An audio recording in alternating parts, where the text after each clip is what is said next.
How did you guys come out? Bad? Okay. He's a wiser person. Any other comments? How did you come out on the thing? Did you come out okay? Church come out all right? My church is zeroed out. I mean, Zeroed out. Okay. ready to die. Ready to figure out ways to die. That's why we're all here. Yeah. Yeah. Yeah. They're a warehouse church, and they do that extraordinarily well. The warehouse. Yep. Okay. What about the rest of you? Yeah, and it's interesting. Doesn't that terminology help you categorize things a little and crystallize it? That's why I've given this to you. There's a method to my madness so far.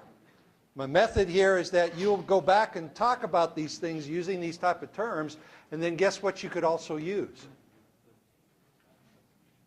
Yeah, if you use both of these assessments with your leadership team, you get them talking about stuff that they haven't talked about before.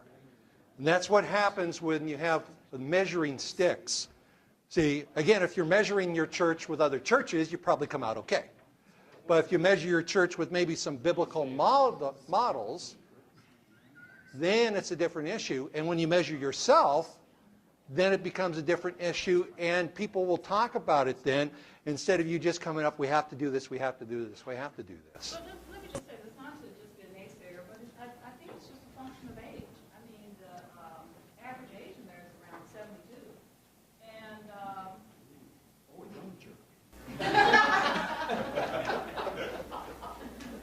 never mind. It's just age.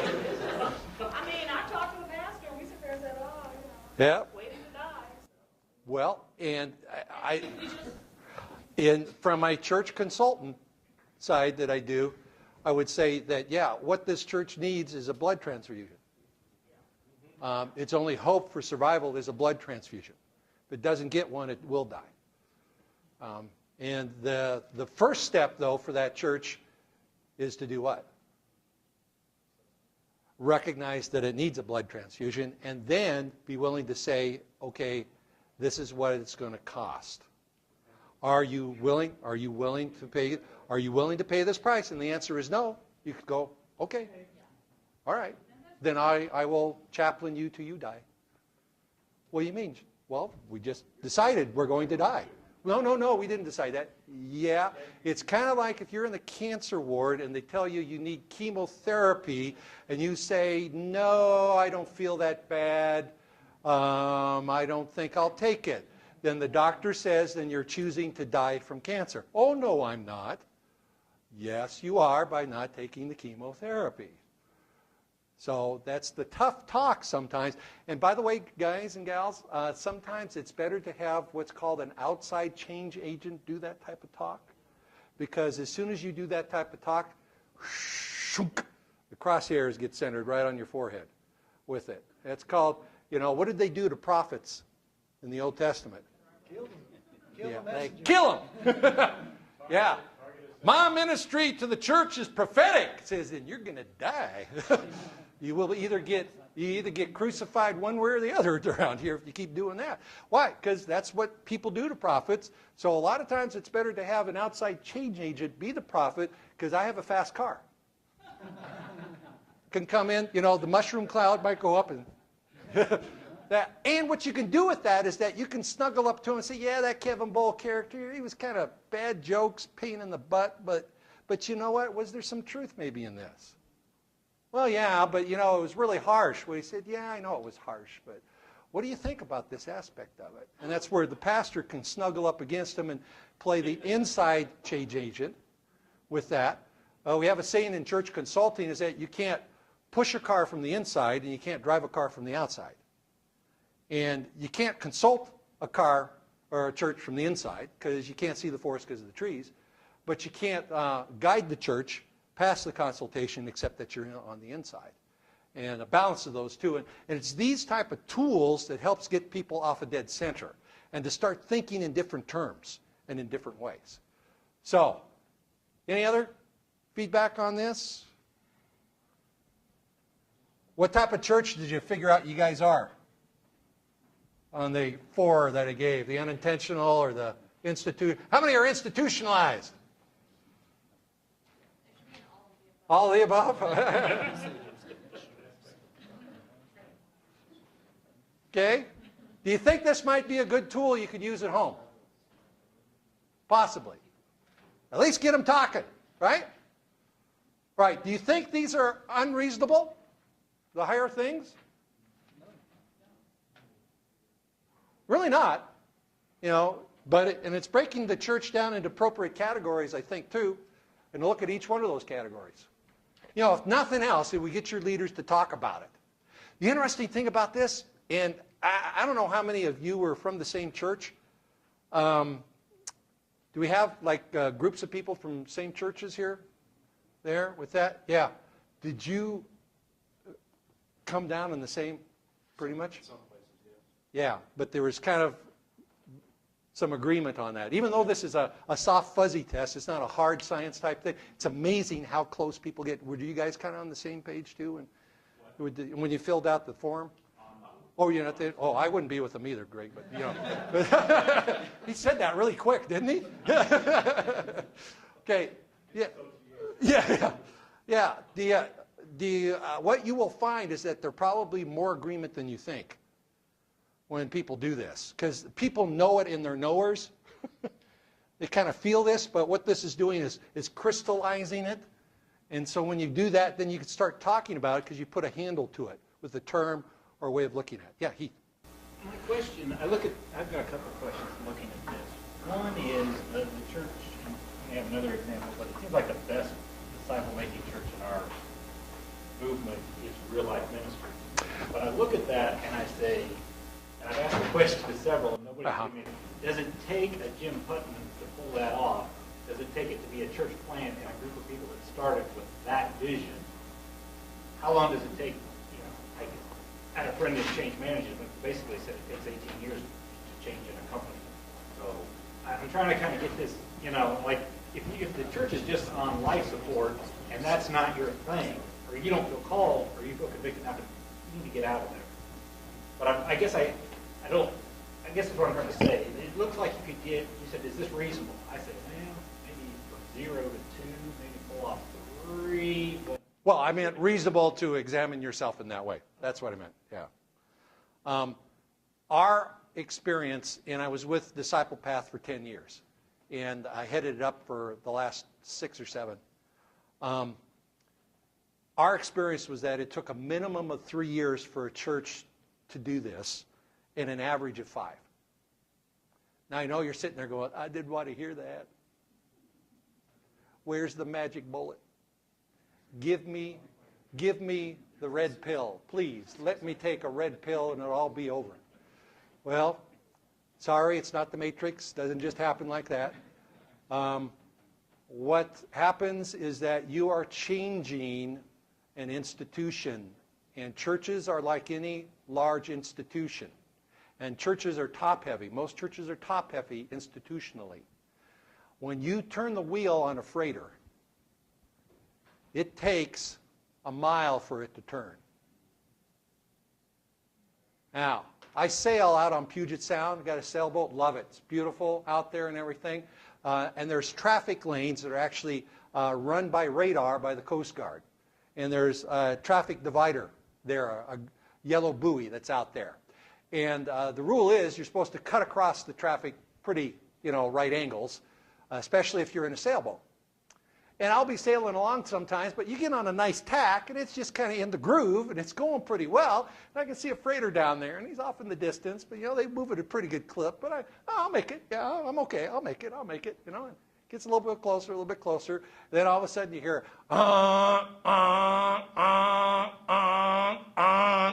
which in Siemens language means move. Okay? Now, he is still a mile. A mile.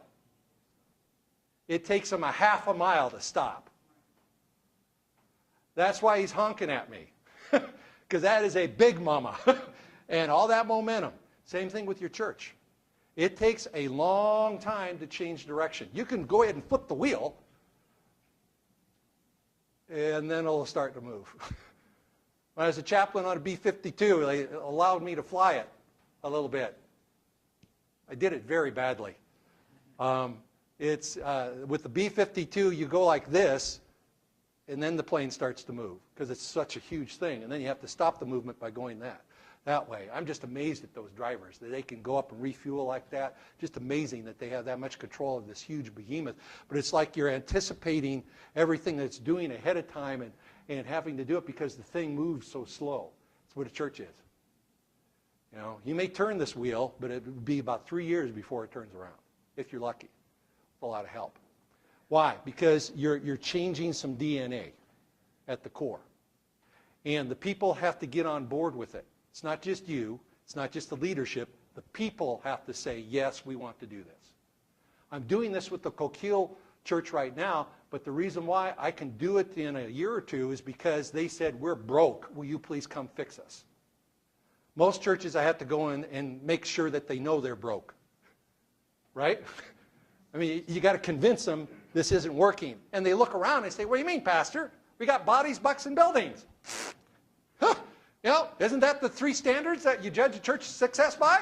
We got people in the pews. We got money in the offering. We got the buildings that we need to function with all our programs and everything. We're good. Shh, quiet. We got that. You know, what are you talking about? No, there's other standards. No. God doesn't really care about bodies, bucks, and buildings. He cares about disciples with it. So you have to convince them first and then get them to change. Yeah, Scott. It's true, your comment earlier, that it takes forever to have them be convinced here. Probably take you longer. Yeah. So what do? You say, it's probably going to take me longer. How do you get people to change? You bring them to seminars like this. You have experts come into your church for a very reasonable price.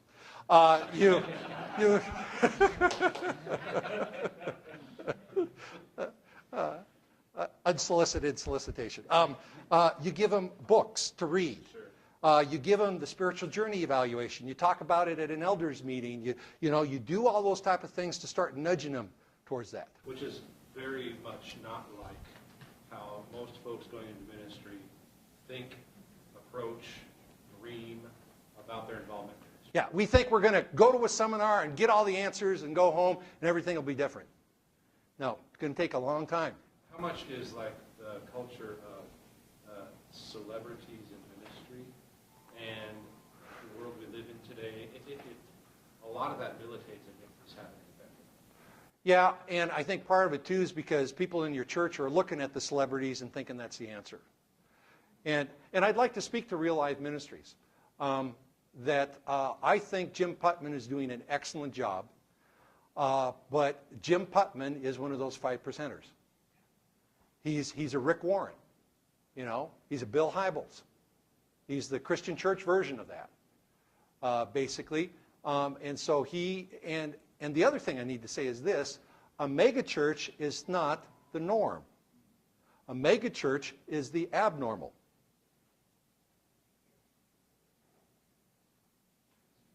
They're isolated phenomenons.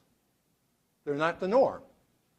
How do I know that? Less than 2% of all the churches in America are over 2,000. That's how I know. Less than 1%. So what's the norm? The norm is your size of church. The problem is a lot of times we see the mega churches and we say, oh, we need to do everything that they're doing. Thing is, you're not going to be able to do everything they do because they're a mega church. They have the power and the potential and the personnel to pull all those things off, and it's kind of like putting a square hole or square peg in a round hole and hammering it in there. Now, sometimes it'll work, and there's a lot of good things that they do, but you can't just go cookie cutter with that. Why? Because your culture, the size of your church leadership style, all of those things, your doctrine, your theology, all of those things go into the mix of what makes you as a congregation. So when I come in and do a consultation, it matters that you're a church of 300 versus a church of 3,000. You're going to have to do things different. So that all gets tossed in there too. The other thing that Putman's church does is they do an excellent job of getting new people in and getting them connected in and growing them up through that second phase of discipleship development. And their saving grace is that then they come in and they find the leaders, and they pull the leaders out and they continue them on to phase 3 and 4. So what happens is the group kind of plateaus at 2, or keeps on going up and down at the 2 phase, but the leadership gets pulled out and grown to the next phase, and that's how the church continues to grow, is that it does that. I think that's, out of the models I'm going to present to you, I don't think that's quite as good. It's a really good one, but that's the gap, is that the bulk of the congregation kind of stays in that phase 2 instead of graduating up to the later phases. But they have wonderful leadership development, which is their saving grace there, and the way they approach things too. Plus, you can tell the DNA of that church is disciple making. I mean, it comes out of every pore, and it's because of who Jim is, but he's a church planter. He can do that. That church exists because of him, and that gives him the right to call the shots. You're not going to be able to do that, probably, unless you plant a church. You're going to have to do it the old way, the slow way, the hard way. Right? Good discussion. It is possible. Now, would you like to see structures to make this happen within your church? If not, leave now. Otherwise, I'm going to continue. Here we go. How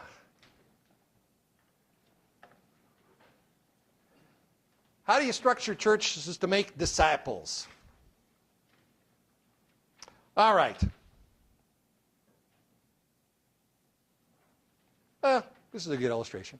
Once upon a time, there was a group of men who owned some land outside of town, and each spring, these men would go out and visit their land. The first week, they would plant or till up one field. The next week, they would fertilize in the second field. Then the third week, they would plant seeds in the third field. And then the fourth week, they would water the fourth field, and then they would all go home. One day, a visitor came to see these men. He asked them, "What do you all do?" "Why," said the men, "we are farmers." "That's wonderful," said the visitor. "Farmers grow crops. Where are your crops?" "Oh, no, no, no," said the men. "Farmers don't raise crops. Farmers till, fertilize, plant, and water. We learned a long time ago that nothing grows when you do it the way we do it, but why we don't even go out and look for crops anymore?" "Well, that's just the way things are done. We've always done it that way." And the men and the visitor had a long argument about whether or not they were really farmers. Once upon a time, there was a group of men who owned a building inside of town. Sunday morning, the best preacher would preach a sermon, and several others would teach Bible studies for different ages. And on Sunday evening, there was a rerun of Sunday morning. During the week, people would even meet in small groups in homes all over town. One day, a visitor came to this group of men and asked them, "What do you all do?" "Why," said the men, "we run a church." "That's wonderful," said the man. "Churches make disciples. Where are your disciples?" "Oh, no, no, no, no," said the man. "Everyone knows that churches have worship services, Sunday schools, evening services, and small groups. Of course, we know what the Bible says about making disciples, and we learned a long time ago that these activities don't really make disciples, but this is what churches do." And the visitor and the men had a long argument about whether or not they were really a church.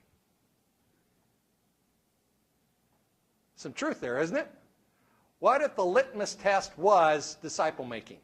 In every program and everything else, and the body was seen as an organized body instead of a bunch of loose cannons doing their own thing. You know what my vision of most churches are as I've come into them to pastor? And I told this to Coquille, and it was more true for South Lake Shore. I felt like a dog walker.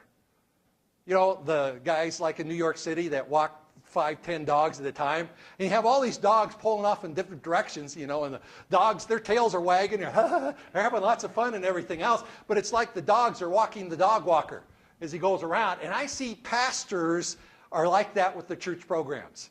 They have all these church programs and all these individuals and all these leaders doing their own thing in their own ministries, and they're being pulled off in all these different directions, and they're saying, "Yeah, aren't you glad you're the leader?" "Oh, yeah." "I am. I'm hanging on for dear life." And there's really no direction or purpose. But are they happy? Well, they're very happy. But that's not the issue. There's another way. There's a dog team.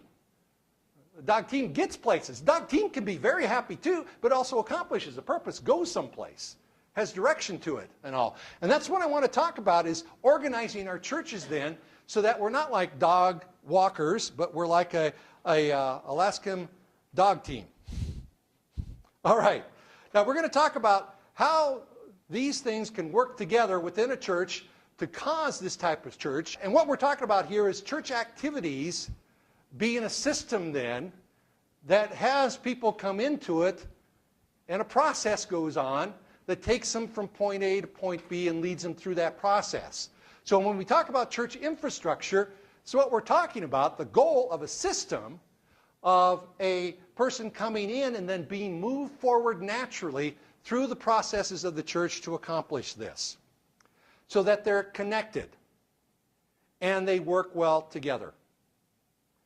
Bob Gillum tells the story about his Volkswagen that he one time was a little bug, back in the 60s, and he had that. He went and worked on it really hard and was tuning up the engine, and he made one mistake when he put the spark plugs all back together, as he crossed two of the wires.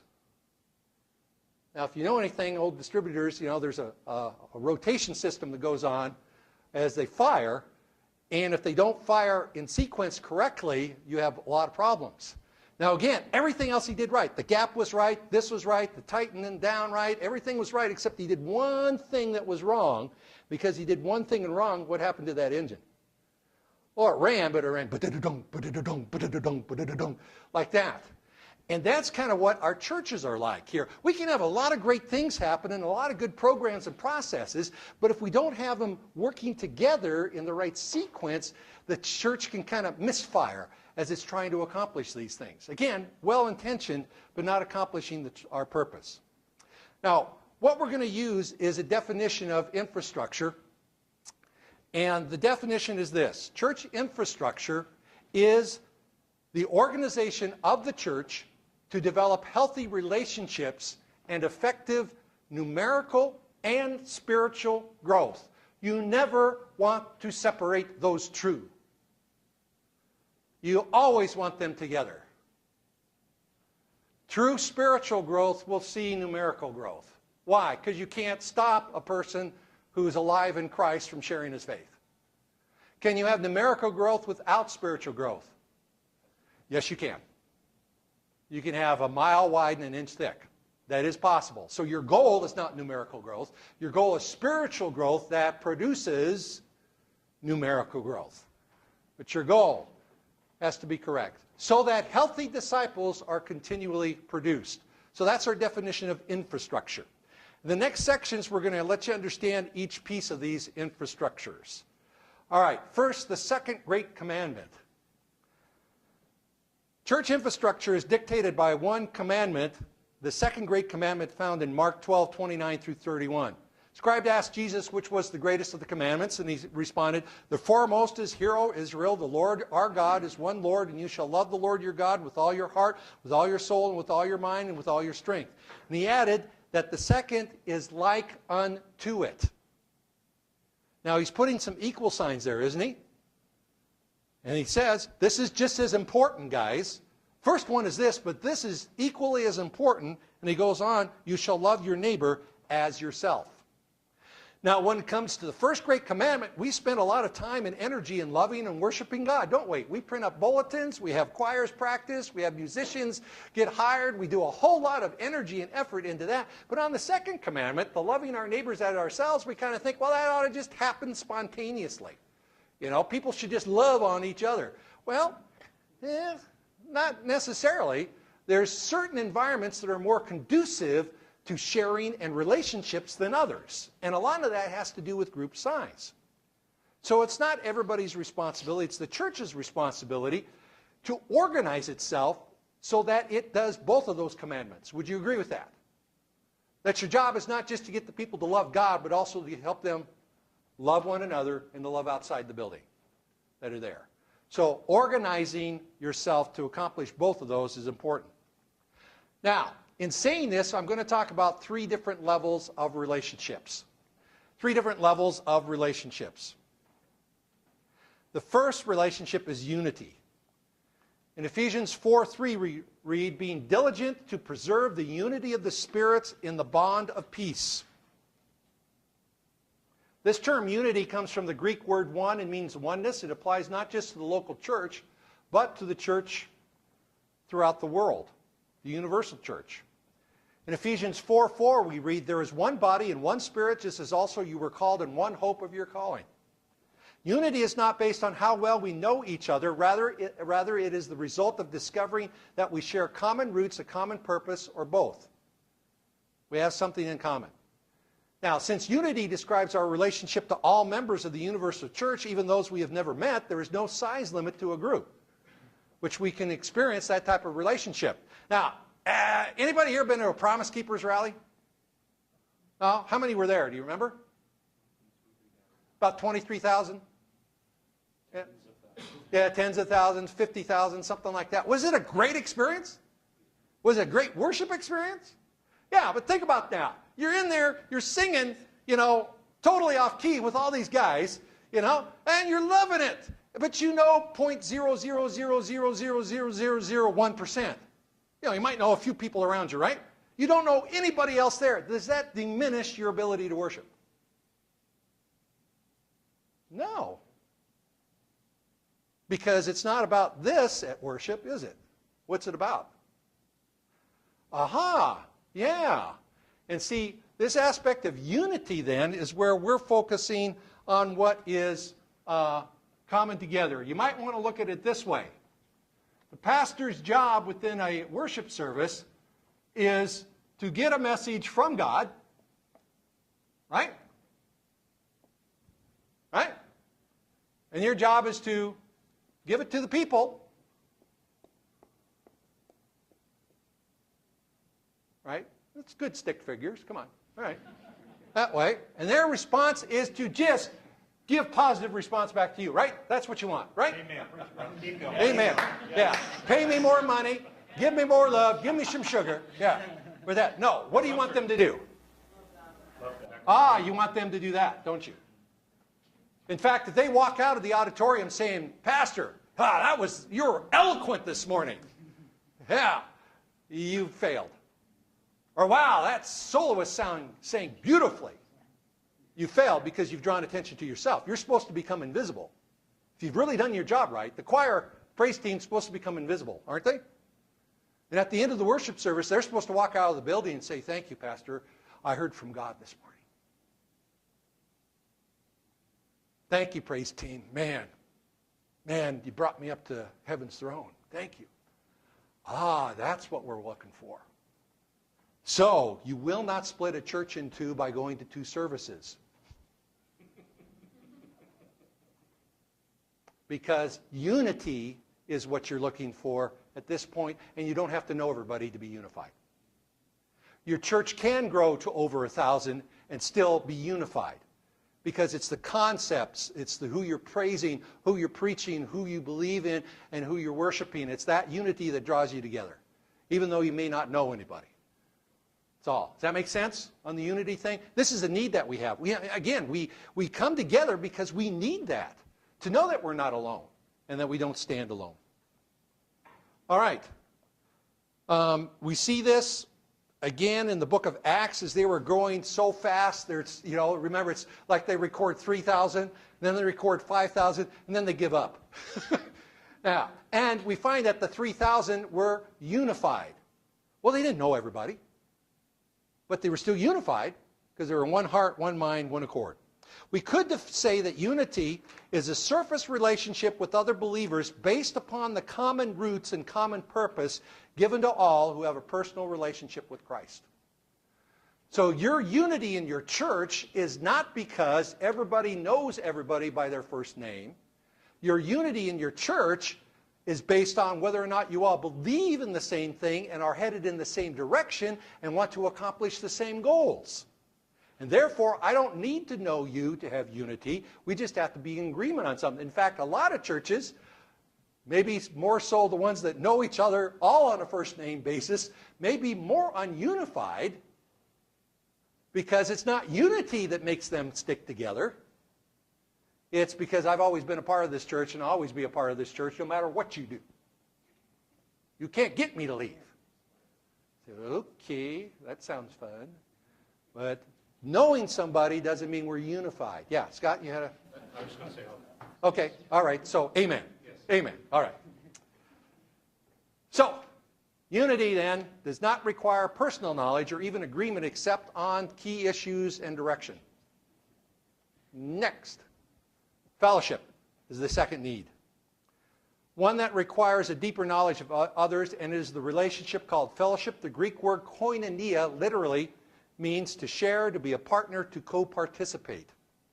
It is this word that marks the church as a community rather than just a society, as those doing together, not just being together. And every time Paul uses this word, he has action in mind. It is this level of relationship that many of the one another passages depend upon. For instance, we are told to receive one another, to greet one another, to show forbearance to one another, to be kind to one another, to forgive one another, to edify one another. Such commands clearly require a knowledge of another person, and that requires a limited group size. All right? So now, you do need an environment in which somebody knows my name. I need an environment like that. The problem is, a lot of times in our churches, it's the worship service that is that environment. And that actually limits its growth by doing that, and we'll talk about that and see a little bit later. Scott, you can pay me later, I guess. So, all right. So, what we need is a place for unity to happen, but not necessarily fellowship. We need a place for fellowship to happen. Well, unity is going to be back in there, but we're focusing on fellowship now. Where I do know that when somebody walks into the room, I will know that they're a visitor. If you're a church of over 120, you don't know that anymore. You've lost the ability to keep up with all those people, and some people would think that's bad. Say, well, it is if you're a fellowship group, because a fellowship group should know everybody. But a unity group, a worship group, doesn't need to know everybody, because that's not where our focus is. All right, the third thing is intimacy now. We all need intimacy in relationships. This is deeper than fellowship and necessary to fulfill the second commandment. And intimacy is an in-depth relationship that can only be maintained by a few persons.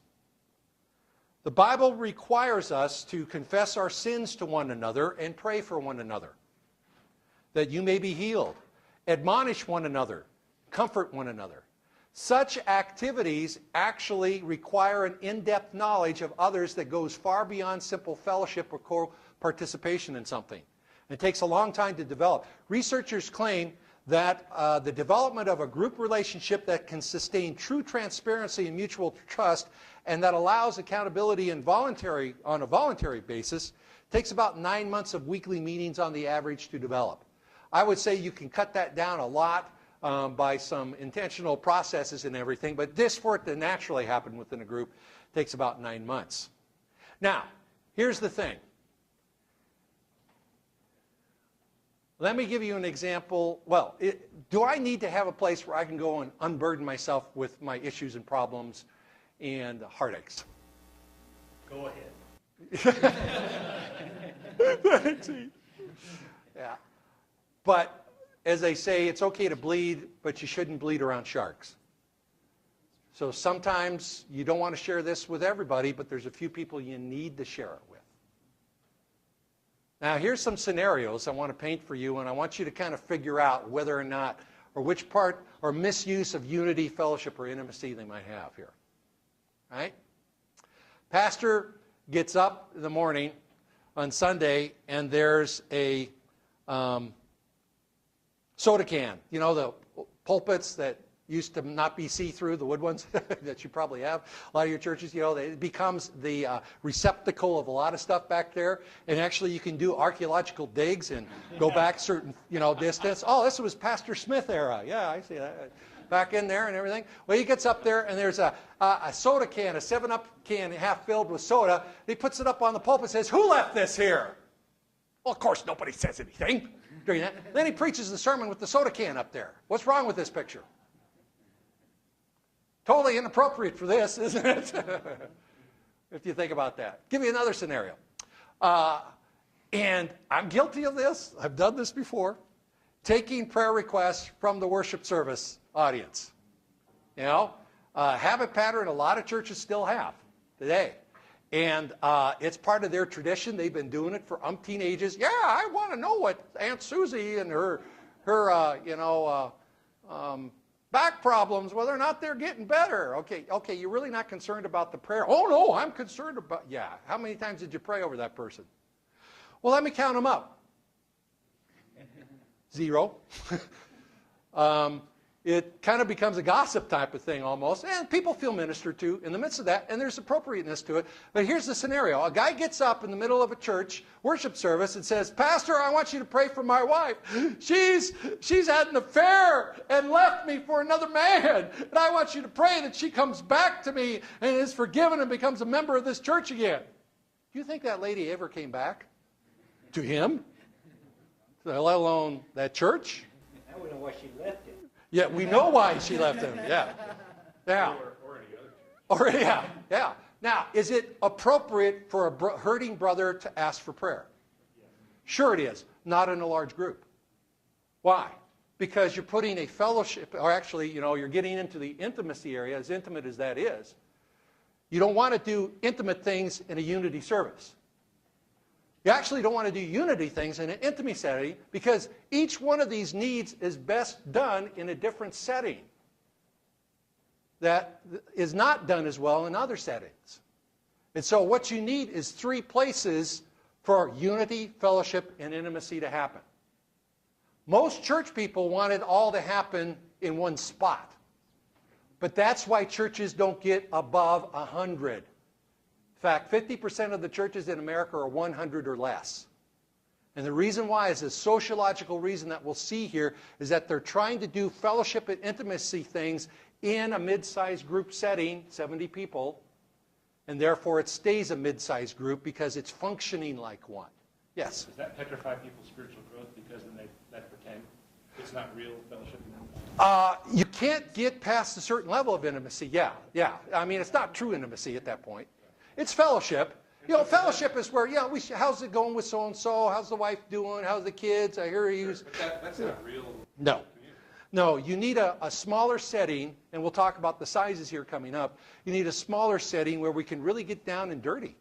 Where I can really bare my soul, where I can share with you my needs and my problems and what might be happening with my family, and I know it will stay in the group, and I can get prayer support for it and everything else. I need intimacy.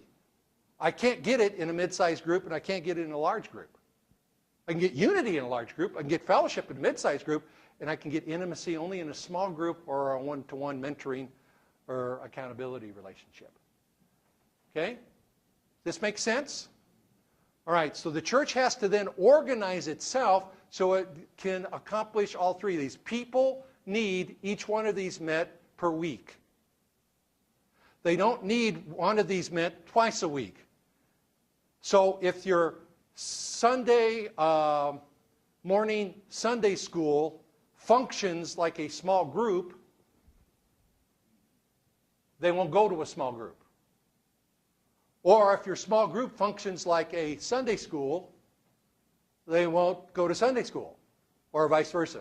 It depends on, of course, the traditions, too, that are there in place. Yeah, Scott? The contemporary business of most people's lives sort of militates against us being able to do this in multiple settings in a week. What's the balance of, it sounds like that needs 3 places. It needs 3 places, but they can be done in conjunction with one another, time-wise. In fact, I can get 2 of these done Sunday morning in 2 hours. Third one, I'm going to have to pick another place. But 2 of them, I can get them done Sunday morning. And you know where they are now. You've figured it out. Okay? All right? Now, here's where we start to lose people. If you've maxed out size-wise, people won't be able to connect relationally, and so they'll miss out on fellowship and they won't stay. People will not grow spiritually unless they have intimacy. I want to really make that clear. You cannot grow spiritually without intimacy, and the reason why is I need somebody in my life that can hold my feet to the fire and really walk through some things with me and really see how I'm doing with the Lord. And the reason why is because New Year's resolutions don't work. I need somebody to go eyeball to eyeball with me and say, you know, how are you doing with this area? And can I speak some truth into your life? And I can only do that unless I've got a really good relationship with that person. And I allow that to happen. I want that to happen. Why? Because I want to become better. I want to become more like Jesus. So you have to, why, and this is the reason why a lot of churches aren't making disciples. It's not where they're not trying, but they probably are not providing this element. And where it's seen as that's normal for us to be involved in that type of thing. Questions? Let's see what Jesus did with different size of groupings. Now, we've already set the stage with unity, fellowship, and intimacy. Let's look at what Jesus did with the different group sizes that he had. All right, you probably heard this before. It's not necessarily original with me. But what we see is that Jesus used celebration, congregation, cell, and core size groups throughout his ministry. How do we know that? Well, we got the feeding of the 5,000. Pretty large group there. We also have times where it says, and a great many multitudes. Wow. Multitudes is a big bunch of people. Many multitudes is a big, big bunch of people. And a great many multitudes is a huge crowd. You know, so we're talking thousands that he's speaking to at times that are there. But the least amount of time is spent with the crowds. Would you agree with that? Yeah. It wasn't the most amount of time. It was the least amount of time. He did ministry. He did a lot of stuff in public settings and everything. But the least amount of time was spent with them. And as we see here, there is intensity time-wise on these. He spends more time here and then more time here and then even more time here. And the reason why, you have to do it to accomplish the discipling process that is there. That doesn't mean this is unnecessary. See, that's kind of where the navigators get a little bit off, that they think all they need is a one-on-one discipling process or small group, and that's it. No, you need this too. Why? Because you don't get this in a small group. The unity thing doesn't happen very well there. The worshiping thing isn't done as well there. This does a better job of it. Congregation size is the next group down, and that's under 70, or the 70 that they had. Now, if you remember in Scriptures, Jesus sends the 12 out, and he tells them to do the same stuff that he's just shown them how to do. So they must be in the, which phase? Which phase? There we go. Thank you very much. All right. He has told them what, told them why, shown them how, done it with them, and now he is letting them do it under supervision. He says, go out and preach the gospel, heal the sick, raise the dead. Don't take any money with you. Come back and report. There's the supervision. Hear it? So he sends them out after he's told them what, told them why, shown them how, done it with them. Sending them out now. They come back. They give this great report. Jesus says, yes, I saw Satan fall from heaven. You know, this is a big deal. All of a sudden, Jesus just multiplied his ministry by 1,200%. That's 12 times 100, right? 1,200%. He just multiplied his ministry 1,200%. A chapter later, what happens? The 70 get sent out. What are they told to do? The wording and phraseology is almost identical to what he tells the 12. It's almost identical. Now, my question to you is this. Where did the 70 learn how to do it? We know where the 12 learned how to do it. Where did the 70 learn how to do it? Probably from the 12. Yeah. See, and again, this is that group, this entourage that was with Jesus, a larger group of disciples that I think was his mid-sized group. You know, kind of his homies. Again,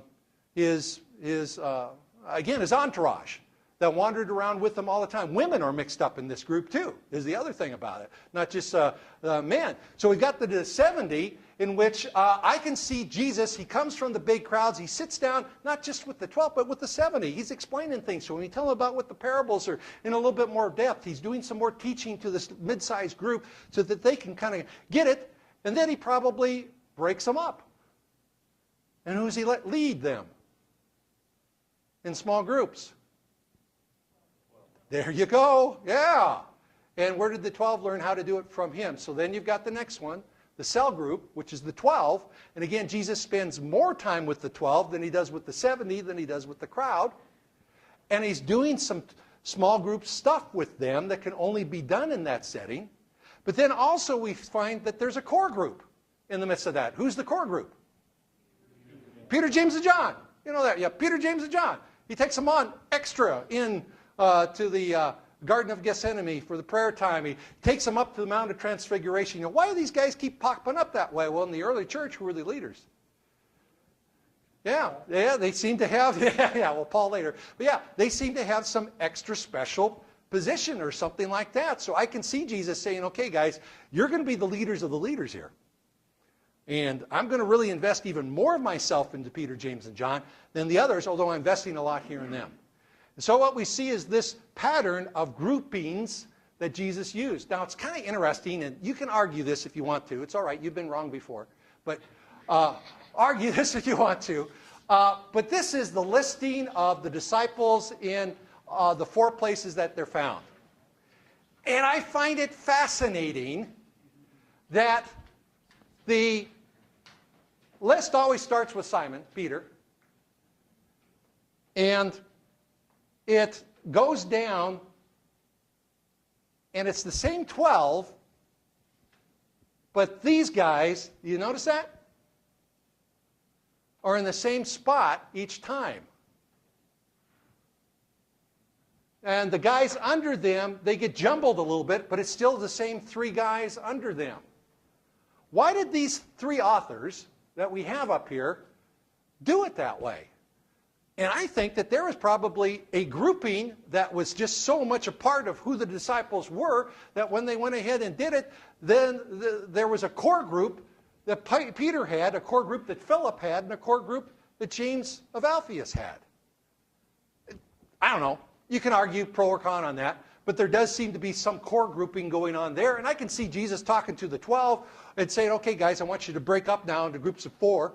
I want you to talk about this a little more. And at least there seems to be enough of that going on that it became natural for them to record them that, you know, he's the head of this group, and there's the 3 guys that are under him, and it's the same 3 each time. I don't know if that makes sense or not to you. Because, okay, Mark was written first. Mark, Matthew, and Luke were taken from, they think, but the elements, but at the same time, too, getting down to the bottom, maybe it has a lot to do with the points that Matthew was trying to make versus what Luke was.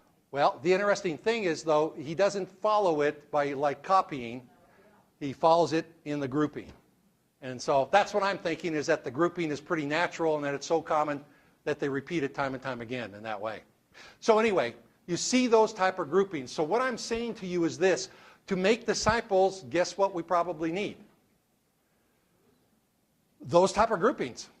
We need celebration size, congregation size, cell size, and core size groups to be full-fledged, because each one of those does something different. And after we get back from dinner, I'll show you where those groups, what those groups look like and how they can function within your church without, well, it'll break a little bit of a sweat, but without demanding too much from our people. Without demanding too much. What you'll be asking for is for your congregation to make a commitment to Sunday morning for 2 hours, 2.5 hours, and make a commitment for the midweek. That's doable, even with busy schedules. However, for leadership, you have to take it up a notch. Well, they're too busy. Yeah, but if you don't take it up a notch, where are your leaders going to be? And so your people, yeah, so what you got to do? Always have to do that. You always have to demand more from the leaders, not the same from your people. And so I'll give you some ways to do that that make it as painless as possible, although there's still going to be some commitment that you have to ask for in the midst of that. All right?